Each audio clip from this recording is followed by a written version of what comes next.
What is happening today, traders? My name is Trap Trades, and today we are getting into technical analysis on two of my long-term stocks that I am looking to hunt. I say hunt because I'm not in them yet, but I will be as soon as the opportunity presents itself. That is the biggest thing with a lot of my plays is I look for specific entries because everyone wants to have a good trade, right? Going into a trade, you should have a thesis, you should have a plan, because if you don't have a plan, you're just peeing in the wind, and honestly, it could go any which way.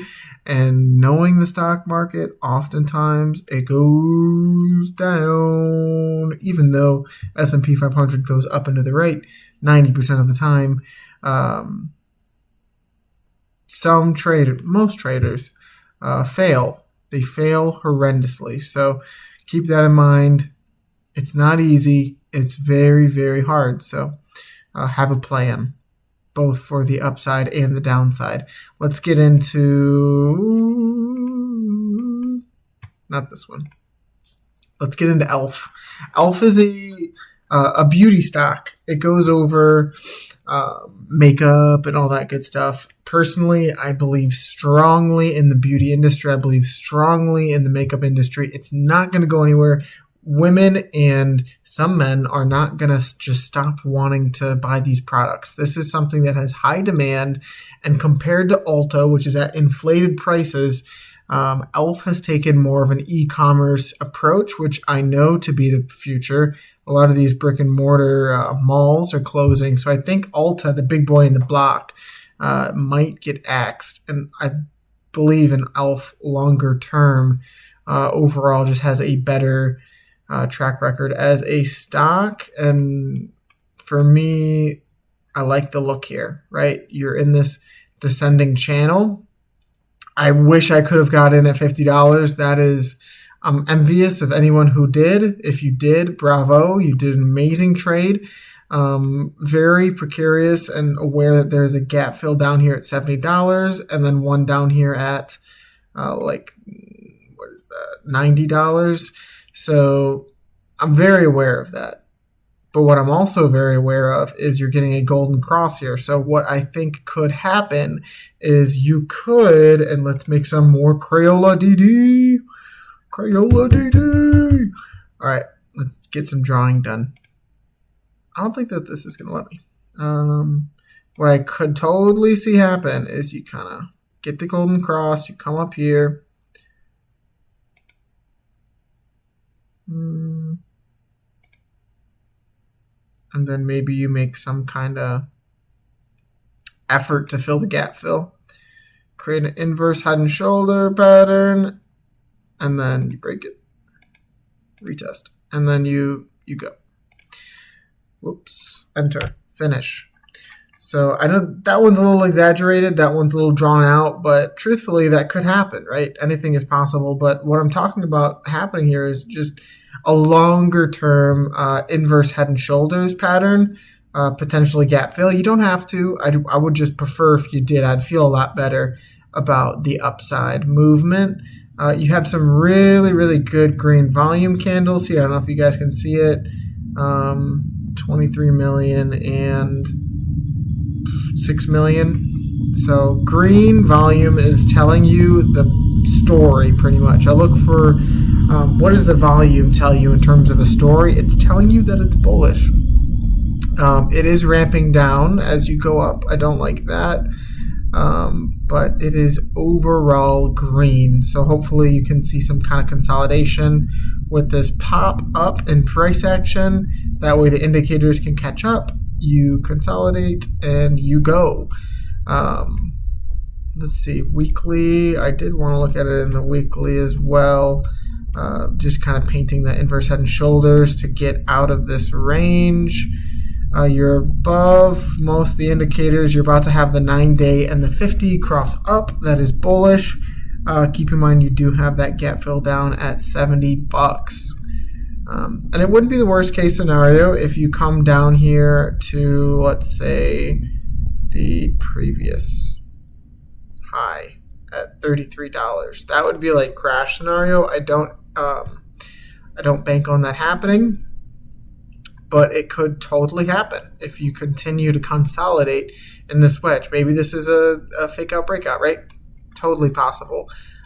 This is just one of those stocks that I'm really interested in getting into because it's a good company. I believe in Elf.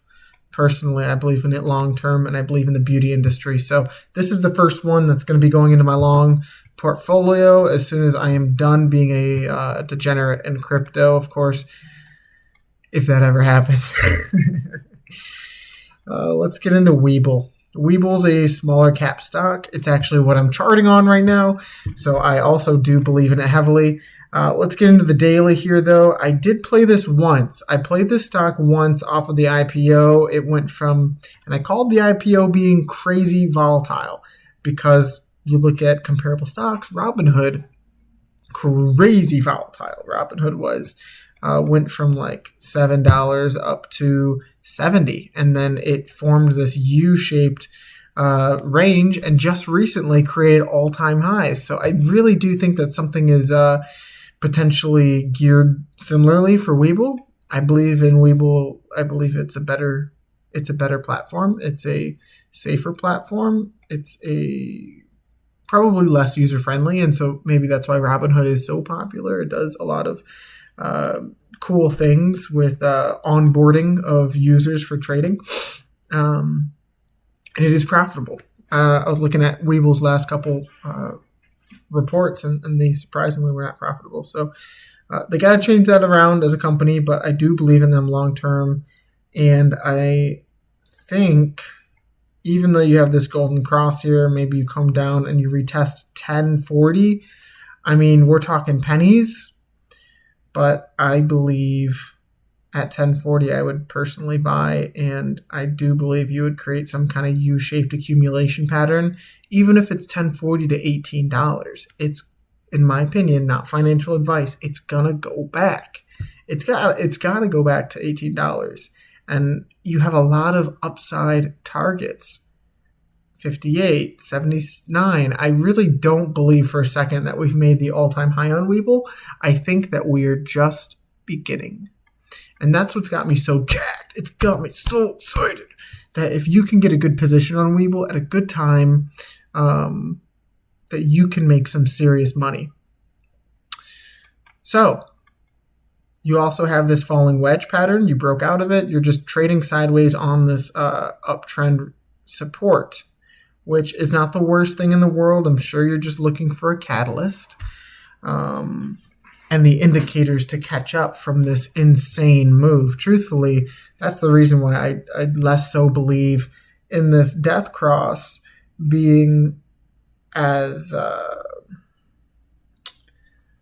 relevant as it seems to be, is because the indicators are so overstretched. It's been so exaggerated from this crazy squeeze up 400% from IPO. It makes no sense. So I do believe in this stock long term. I think you make a recovery. I think you go back to 50, 60, 70, 80, 90, to be honest. I think it's a great company, and I like the stock. Those were two of my longer term portfolio plays that I am personally going to be looking for an entry on, and I will keep you guys updated as I do so. Same way I did SoFi. I appreciate you guys all for your love and support. Please make sure you drop kick that like button, drop kick that subscribe button, so we can keep this train a-rolling. If you like it, drop a choo-choo in the chat. I don't know, do something. I'm having fun. Hope you guys all get time with your family, get outside, touch grass.